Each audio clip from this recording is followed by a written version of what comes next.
আর তোমরা ছাত্ররা বিপ্লব করছে, এটা তো কোনো বিপ্লব না। 5 তারিখ বিপ্লব হয়েছে না অভ্যুত্থান? বিপ্লব আর অভ্যুত্থানে পার্থক্য কি? রাষ্ট্রবিজ্ঞান যারা পড়ছে তারা জানে। কোন একটি রাষ্ট্রে সরকার পতনের পর নতুন সরকার বসানো হচ্ছে অভ্যুত্থান। কোন একটি রাষ্ট্রে সরকার পরিবর্তন করে গোটা রাষ্ট্রের সিস্টেম বদলায় দেওয়া হচ্ছে বিপ্লব। সিস্টেম বদলাইছে বাংলাদেশে? কথা বলেন। দুর্নীতি আগে ছিল, এখন আছে। ঘুষ আগে ছিল, এখন আছে। দুর্নীতি তো বাড়ছে। 15 বছর ওরা গোশতগুলো খায়া গেছে, হাড্ডিগুলো বাকিরা এখন চাটতেছে। চুরি বন্ধ হয়ে গেছে, দর্শন বন্ধ হয়েছে। তাহলে বোঝা যাচ্ছে এটা বিপ্লব হয় না, অভ্যুত্থান হয়েছে। মানে জৈসান কি ওইসান, শুটকি মে বাইগান। আগে যা ছিল এখন তা, শুধু সেটআপ চেঞ্জ হয়েছে। কি চেঞ্জ হয়েছে? এটা তো বিপ্লব না। যদি এমন হতো দেশে আর চুরি নাই, সন্ত্রাস নাই, সহিংসতা নাই, আমরা বিপ্লব বলতাম। কথা বুঝতেছেন? যাক, আমরা আশায় আছি ভালো কিছু হোক, আলামত দেখতেছি না। যারা দুর্নীতির বিরুদ্ধে লড়াই করলো, অধিকার আদায় করলো, এই ছাত্র নেতাদের দেখতাম আগে মুখে হাড্ডি গনা যায়, এখন ঘি টপকায়।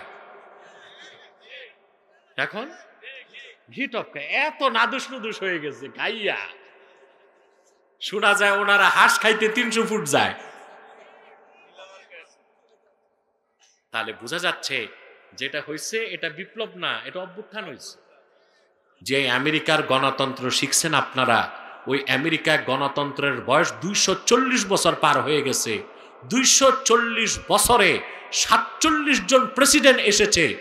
বর্তমান প্রেসিডেন্ট 47তম। 250 বছরে কোনো নারীকে তারা প্রেসিডেন্ট বানায় নাই। তাহলে কি বোঝা যায়? নারী নেতৃত্বের কথা ওরা বললেও ওরা জানে নারী নেতৃত্বের সফলতা আসতে। তারপরে ঈমান আনার পরে রাসূলুল্লাহ সাল্লাল্লাহু আলাইহি সাল্লামের আনিত শরীয়তের দ্বীনের সকল বিধানকে অকুণ্ঠ চিত্তে বিনা প্রশ্নে নতমস্তকে মেনে নেবার নাম ইসলাম। সুবহানাল্লাহ বলবেন। আমি কোরআন শরীফ থেকে কিছু দলিল আপনাদেরকে দিচ্ছি। আল্লাহ তাআলা কিভাবে খাঁটি মুসলিম হতে হয় কোরআন শরীফে দৃষ্টান্ত দিয়েছেন জাতির জনক ইব্রাহিমের মাধ্যমে। সুবহানাল্লাহ বলবেন। ইব্রাহিম আলাইহিস সালামের বাড়ি ছিল ইরাকের বাবেলে। কোথায়? বাবেল। বাবেল মানচিত্রে এখন বাবেল নামে কোনো দেশ পাবেন না। বাবেল নামে কোনো দেশ, এটার বর্তমান নাম বেবিলন। কি নাম? ওই এলাকার মানুষ ছিল কেউ নক্ষত্র পূজারী, কেউ সূর্য পূজারী, কেউ চন্দ্র পূজারী। বুঝলেন? আর নমরুদ ছিল সে দেশের রাজা, সে ছিল অগ্নি পূজারী। সব ছিল মুশরিক আর পৌত্তলিক। ইব্রাহিম আলাইহিস সালাম আল্লাহর তৌহিদের পরিচয় যখন পেলেন, মুশরিকদের সামনে তিনি দাঁড়িয়ে আছেন সন্ধ্যাবেলা। কখন? আল্লাহ পাক বলেন, ফালাম্মা জান্না আলাইহিল লাইলু রাআ কাওকাবান ক্বালা হাযা রাব্বি ফালাম্মা আফালা ক্বালা লা উহিব্বুল আফিলিন।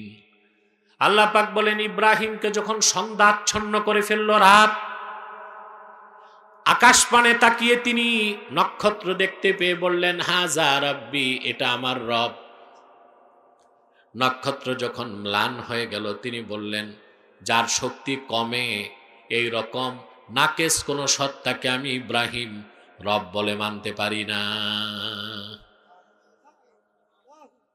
এখন একটা প্রশ্ন আসে না? ইব্রাহিম আলাইহিস সালাম যতক্ষণ নক্ষত্রকে রব মনে করছেন ততক্ষণ কি শিরক হইছে না? কথা বলেন। জি না, ঈমান নষ্ট হয়ে যাবে। কোন একজন পয়গম্বর শিরক কুফর করেন নাই, কবিরা সগীরা গুনাহ করেন নাই। নবুয়ত পাওয়ার আগেও না, নবুয়ত পাওয়ার পরেও না। তো ব্যাখ্যা কি? ব্যাখ্যা তো বুঝতে হবে। আল্লামা হাফেজ জালালউদ্দিন সুয়ুতী রাহমাতুল্লাহ আয়াতের তাফসীরে লেখেন, তিনি যখন নক্ষত্রকে বলেছেন হাযা রাব্বি, এটা আমার রব, ওনার সামনে দাঁড়ায় ছিলেন নক্ষত্র পূজারীরা। তাদের চোখের পর্দা সরায় দেবার জন্য তিনি বলেছেন হাজা রব্বি ফি জামিকুম, তোমাদের ধারণায় এটা আমার রব, আমার ধারণায় নয়। নক্ষত্র যখন ম্লান হয়ে গেল তিনি বললেন দেখো তোমরা যেটারে রব মনে করো তার শক্তি কমে বাড়ে, এটা কোনোদিন রব হতে পারে না। এটা কি তার বিশ্বাস ছিল? তার ধারণা ছিল? নক্ষত্র পূজারীদের চোখের পর্দা সরাইতে তিনি এই কাজটা করছেন। আল্লাহ রাব্বুল আলামিন বলেন ফালাম্মা রাআল কমারা বাযিগান ক্বালা হাযা রাব্বি ফালাম্মা আফালা ক্বালা লাইন লাম ইয়াহদিনি রাব্বি লাআকুনান্না মিনাল কওমিদ যাল্লিন। কষ্ট হচ্ছে? ধৈর্য আছে? যারা দাঁড়ায় আছেন বসলে বরকত পাবেন, বসে যান, বসে যান, বসে যান। কেউ দাঁড়িয়ে থাকবে না, তবে বিছানা একটু কম আছে মনে হয়। যাক বসেন, বসেন, বসেন, বসেন, বরকত পাবেন, রহমত বেশি পাবেন ইনশাআল্লাহ। কিছু লোক বসতে পারতেছে না, জিন্সের প্যান্ট লাগায় আসছে, বসবে কেমনে? এটা বসতে গেলেই তো চিচেন ভাগ, মুশকিল না? যাক তারা দাঁড়াই থাক। প্রিয় ভাইরা, হযরত ইব্রাহিম আলাইহিস সালাম দেখলেন পূর্ণিমার চাঁদ, দেখে বলেন হাজা রাব্বি। এটা তার বিশ্বাস ছিল না, ওনার সামনে দাঁড়ায় ছিল চন্দ্র পূজারীরা। তিনি বললেন হাজা রব্বি ফি জামিকুম, তোমাদের ধারণা এটা আমার রব। চাঁদ যখন ডুবে গেল তিনি বললেন দেখছো এটাও রব হইতে পারে না, আমার রব যদি আমারে হেদায়েত না করতেন আমিও তোমাদের মতো পথভ্রষ্ট হয়ে যেতাম।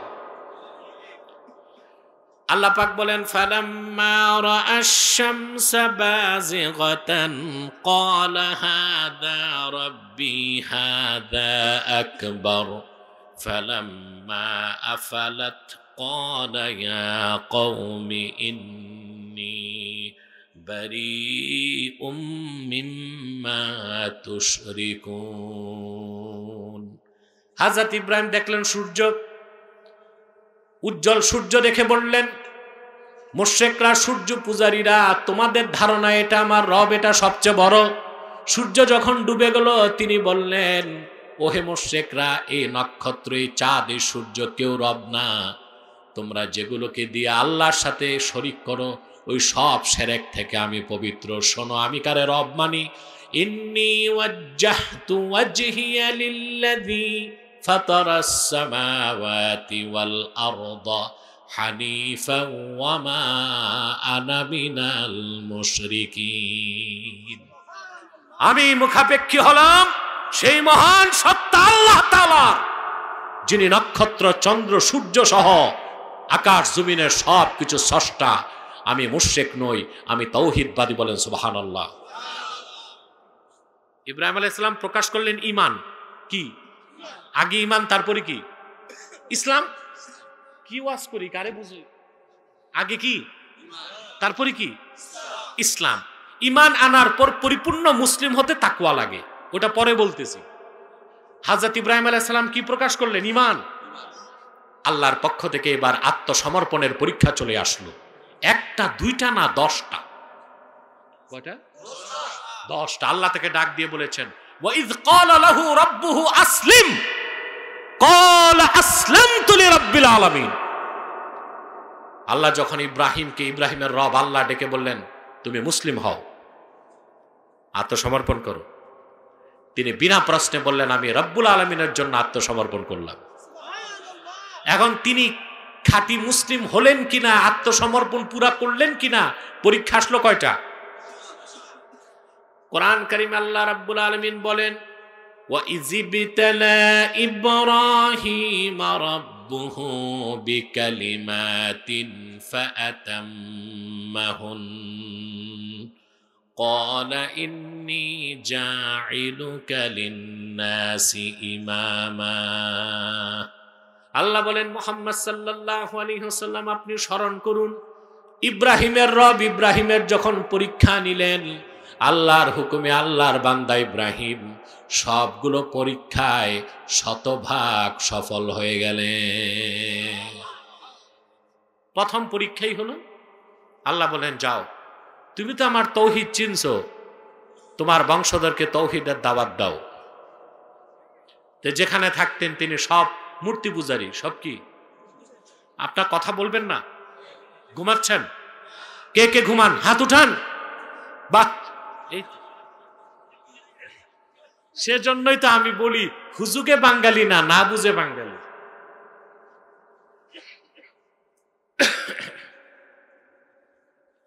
প্রিয় বন্ধুগণ,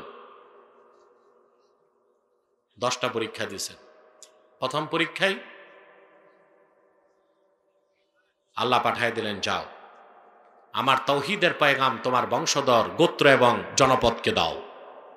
তিনি আসলেন, এসে দেখেন সব পূজারী, কেউ নক্ষত্র পূজারী, কেউ সূর্য পূজারী, কেউ চন্দ্র পূজারী, কেউ অগ্নি পূজারী, বাকিরা মূর্তি পূজারী, সব মুশরিক।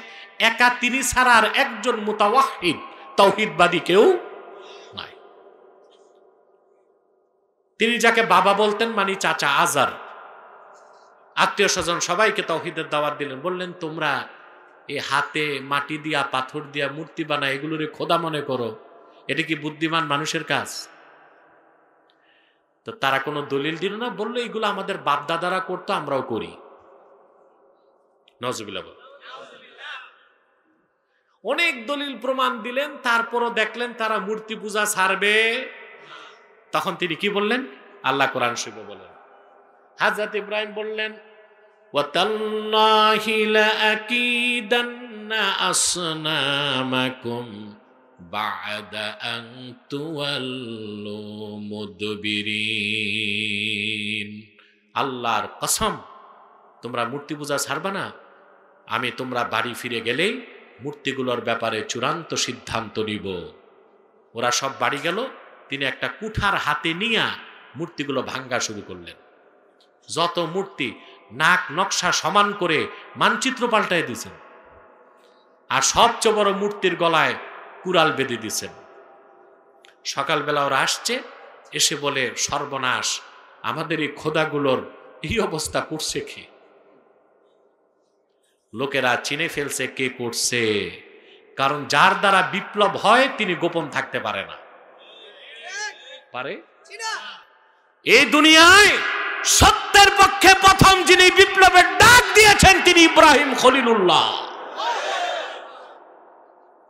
একা মানুষ, তিনি বললেন, ঠিক আছে, মূর্তি পূজা ছাড়বা না, আমি ব্যবস্থা নিচ্ছি। সব ভাঙ্গা সমান করে দিছে। সবচেয়ে বড়টার মাথায় কুড়াল ঝুলাই দিছেন। তো যে বিপ্লব করে তারে গোপন রাখা যায়? সব দৌড়ায় এসে বলল, সবাই এসে বলল কাজটা কে করছে?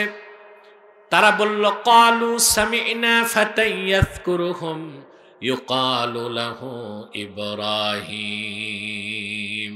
একটা যুবকের নাম শুনেছি, এই মূর্তিগুলোকে গালিগালাজ করে, তাকে লোকেরা ইব্রাহিম বলে ডাকে, সে ছাড়া কেউ এই কাজ করে নাই।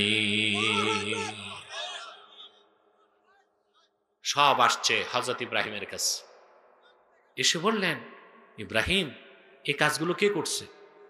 তো তিনি তাওরিয়া করলেন। তাওরিয়া মিথ্যা তো বলা যায় না। তিনি বললেন, যে সবচেয়ে বড় তাদের মধ্যে সেই করছে, যে বড় সেই করছে। ওনার মনে যে আমি বড়, আমি তাওহীদে বিশ্বাসী, আর সব হচ্ছে পৌত্তলিক। আর ওরা ধরে নিছে ইব্রাহিম আলাইহিস সালাম বলতেছেন বড় মূর্তি এ করছে। ইব্রাহিম আলাইহিস সালাম বললেন, জিজ্ঞেস করো, ওরই জিজ্ঞেস করো কি করছে কিনা। বলে, ও কি কথা বলে? তিনি সুযোগ পেয়ে বললেন, যে কথাই বলতে পারে না, নিজেরা রক্ষা করতে পারে না, ওটা তো খোদা না, বেহুদা। ওটা কি? আপনাদেরকে মাসালাটা শিখাই দিই। কথা 3 প্রকার, একটা সিদক, আরেকটা কাজিব, একটা সত্য, একটা মিথ্যা, মাঝখানে একটা আছে কৌশল, এটার নাম তাওরিয়া। ইমাম বাইজাবি ব্যাখ্যা করেছেন যে তাওরিয়া হচ্ছে আল কালামুল্লাযী ইয়াহতামিলুল মা'নায়াইন, যে কথা 2 অর্থ রাখে, মনে একটা বাইরে একটা। ওটা কি বলে?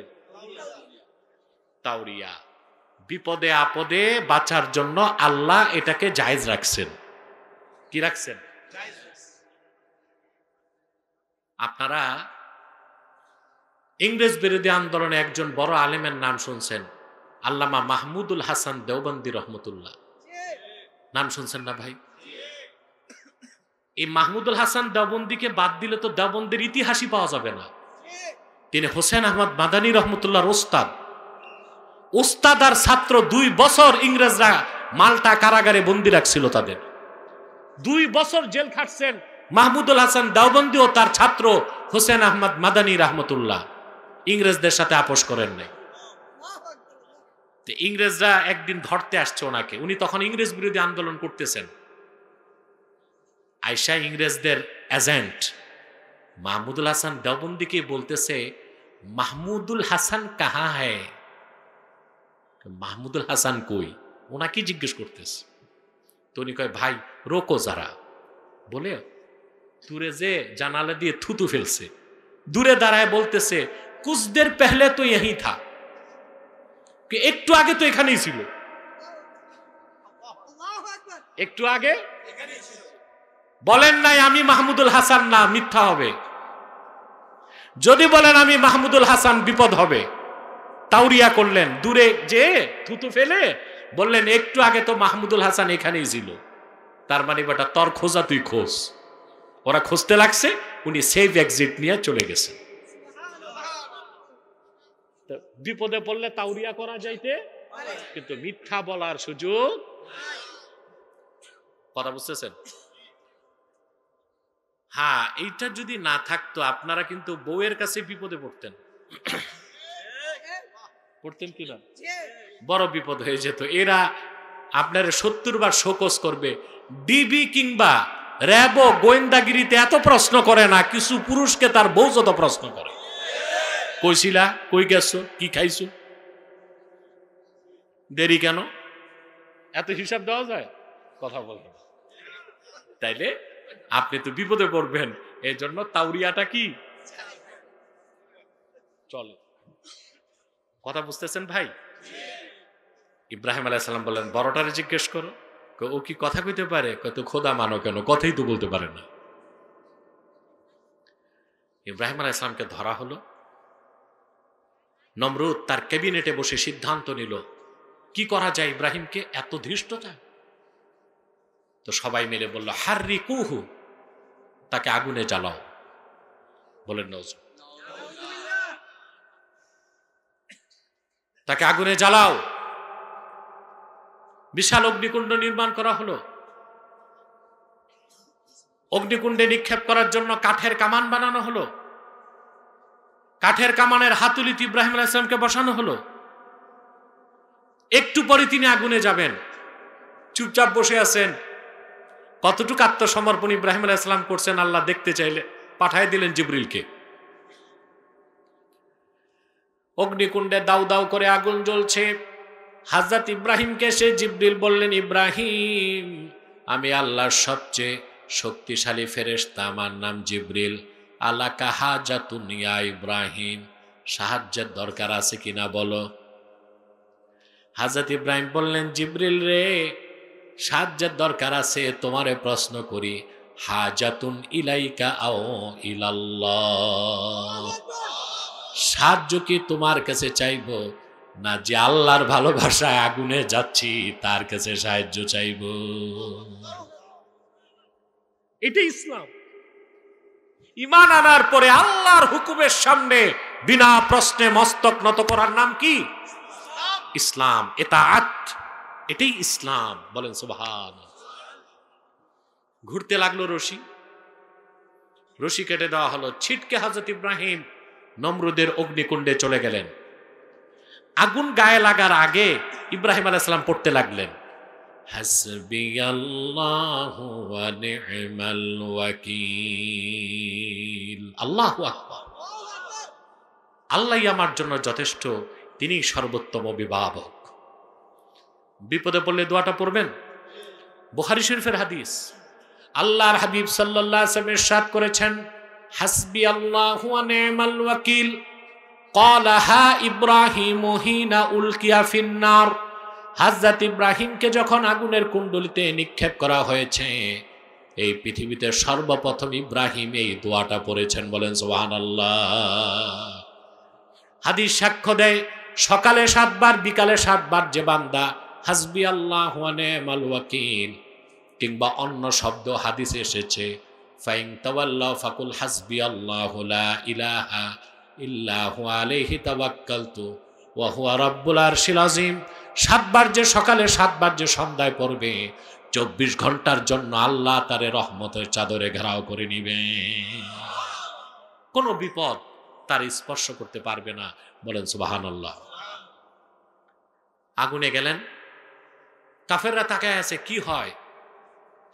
আগুন স্পর্শ হবার সাথে সাথেই ইব্রাহিম খলিলের জন্য আল্লাহ তাআলা আগুনকে বাগান বানায় দিলেন। ঘটনা বলা আমার উদ্দেশ্য নয়। 3 দিন পর, আরেক বর্ণনায় 7 দিন পর তিনি বেরিয়ে আসলেন। কেউ কেউ বলে 40 দিন পর, ওই রাওয়ায়াত খুবই দুর্বল। 3 দিন বা 7 দিন পর তিনি বেরিয়ে আসলেন।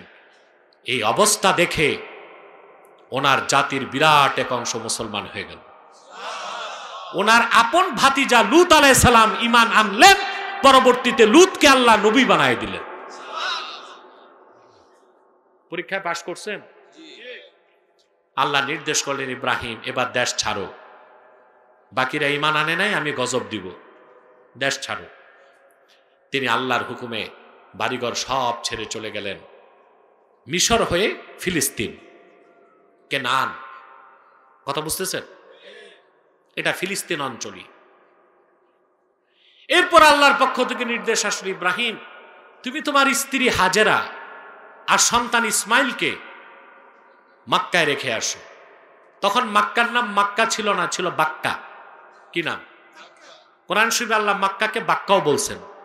সুম্মিয়াতিল মক্কাতু বাক্কা লিআন্নাহা তাবুক্কু আনাকাল জাবাবেরা। বাক্কা ইয়াবুক্কু তাবুক্কু মানে চূর্ণ করা। মক্কাকে এই জন্য বাক্কা বলা হয়েছে, যত অত্যাচারী শাসক মক্কায় ঢুকতে চাইছে মক্কা তাদের গর্দানকে চূর্ণ করে দিছে। সুবহানাল্লাহ। আল্লাহর হুকুমে তিনি স্ত্রীকে নিয়ে সন্তানকে নিয়ে চলে গেলেন মক্কায়। যে দেখেন নির্জন মরুভূমি, কিচ্ছু নাই, খাদ্য নাই, পানি নাই, কিচ্ছু নাই।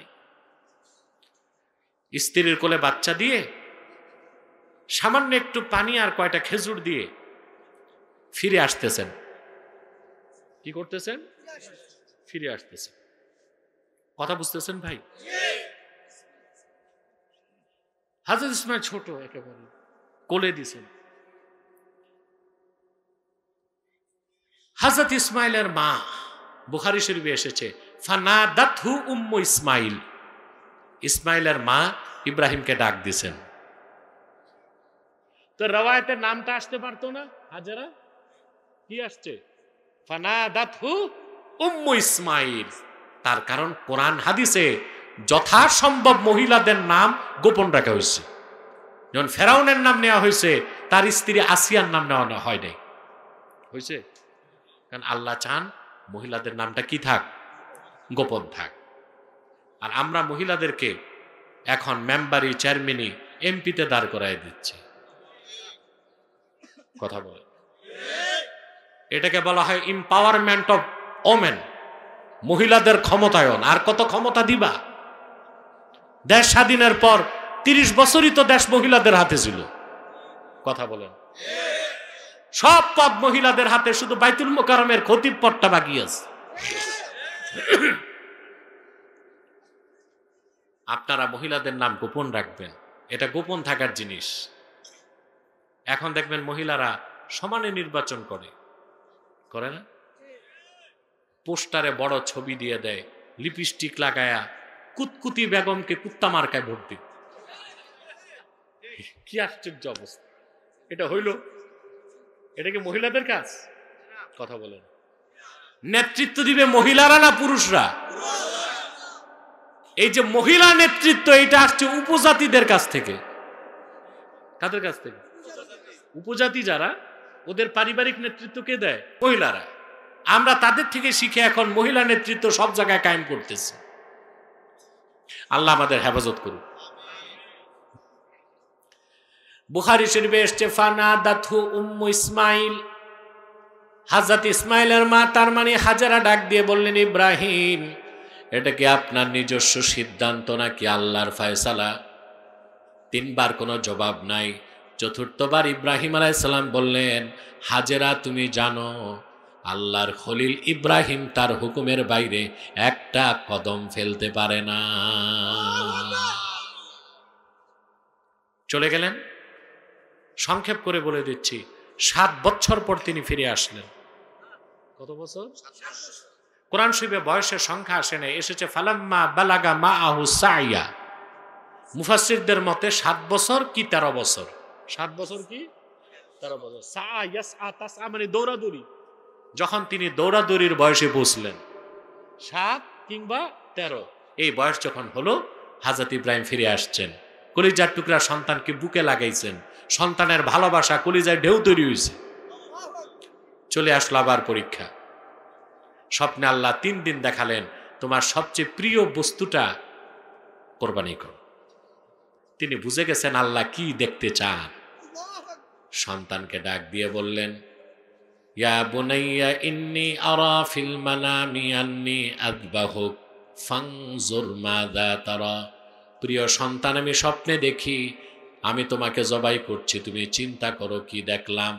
আল্লাহর পয়গম্বর ইব্রাহিমের সন্তান আরেক পয়গম্বর ইসমাইল জানতেন তার বাবা নবী, আর নবীর স্বপ্ন স্বপ্ন নয়, সেটা ওয়াহি। নবীর স্বপ্ন স্বপ্ন না, ওটা ওয়াহি হয়। কি হয়? ওয়াহি হয়। তিনি বললেন, বাবা, ইয়া আবাতিফ আলমা তুমার, বাবা যা হুকুম পাইছো তা করো। আল্লাহর হুকুম প্রস্তুত, তোমার ছুরি প্রস্তুত, আমার গর্দান প্রস্তুত। এবার আসেন ইসলাম কাকে বলে শোনেন। আল্লাহ পাক কোরআন কারিমে বলেন, তিনি হযরত ইসমাইলকে মাটির মধ্যে শুইয়ে আল্লাহ পাক বলেন, ফালাম্মা আসলামা ওয়া তাল্লাহু লিল জাবিন। পিতা পুত্র দুজনেই যখন আত্মসমর্পণ করে ফেলল, পিতা যখন পুত্রকে মাটিতে চিৎ করে শোয়ালো জবাই করতে, আল্লাহ আকাশ থেকে ডেকে বললেন, ফানাদাইনাহু আইয়া ইব্রাহিম ক্বাদ সাদ্দাকতার রুইয়া ইন্না কাযালিকা নাজজিল মুহসিনিন। ফালাম্মা আসলামা, আল্লাহ দ্বিবচন ব্যবহার করছেন। যখন পিতা পুত্র দুজনই যখন আত্মসমর্পণ করে ফেলল, আর পিতা পুত্রকে চিৎ করে শোয়াইলো জবাই করতে, আমি ডাক দিয়া বললাম, ইব্রাহিম আর লাগবে না, স্বপ্নের তুই সত্য বানাই দিস, তুমি পাস, আত্মসমর্পণের পরীক্ষায় তুমি উত্তীর্ণ, আমি জান্নাত থেকে দুম্বা পাঠাই দিলাম, জবাই করে দাও। হযরত ইব্রাহিম আলাইহিস সালাম আল্লাহর আনুগত্যের ক্ষেত্রে সর্বোচ্চ পরীক্ষায় উত্তীর্ণ হলেন। পুরস্কার হিসেবে আল্লাহ বললেন, এবার তুমি আমার ঘর কাবা বানাও। সুবহানাল্লাহ বলবেন। বড় পরীক্ষা আর বড় পুরস্কার। আল্লাহ পাক ইব্রাহিম খলিলের হাতে কাবা নির্মাণ করাই নিলেন। সুবহানাল্লাহ। শুধু তাই না, কিয়ামত পর্যন্ত যত মুসলমান আসবে তাদের জনক বানায় দিলেন। আল্লাহ বলেন, মিল্লাতা আবিকুম ইব্রাহিম হুয়া সাম্মাকুমুল মুসলিমিন। তোমাদের জাতির জনক ইব্রাহিম, তিনি তোমাদের নামকরণ করেছেন তোমরা মুসলমান। আমাদের পরিচয় কি? আল্লাহ তাআলা উম্মতে মুহাম্মাদীকে কোরআন কারীমে সূরা আলে ইমরান 102 নম্বর আয়াতে ডাক দিয়ে বলেন, ইয়া আইয়ুহাল্লাযীনা আমানুত্তাকুল্লাহা হাক্কা তুকাতিহি ওয়া লা তামুতুন্না ইল্লা ওয়া আনতুম মুসলিমুন। হে ইমানদারগণ, উম্মতে মুহাম্মাদী, তোমরা যথাযথ আল্লাহকে ভয় করো আর পরিপূর্ণ মুসলিম না হয়ে মৃত্যুবরণ করো না। তাহলে মুসলিমের অর্থ কি বুঝতে পারছি? তার মানে আল্লাহর আখিরি নবী আমার নূর নবীজি মুহাম্মদ মুস্তাফা সাল্লাল্লাহু আলাইহি ওয়াসাল্লাম ১৫০০ বছর আগে আল্লাহর কাছ থেকে যে দ্বীন এনেছেন, সেই দ্বীনকে পুরাপুরি বিশ্বাস করার নাম ঈমান। আর তিনি যে শরীয়ত রেখে গেছেন, পুরাপুরি সেই শরীয়তের তাবেদারি করার নাম ইসলাম। ঈমান আনার পরে শরীয়ত মোতাবেক চলা, হালালকে গ্রহণ করা, হারামকে বর্জন করা, এটাই ইসলাম। এটাই তাকওয়া। এই জন্য আল্লাহ বলেছেন, হে মুমিনগণ, আল্লাহকে যথাযথ ভয় করো, অর্থাৎ শরীয়তের হুকুমগুলো মানো, নিষেধগুলো ছাড়ো, হালালগুলো গ্রহণ করো, হারামগুলো ছাড়ো। মুমিনগণ, তোমরা পরিপূর্ণ মুসলিম না হয়ে মৃত্যুবরণ করো না।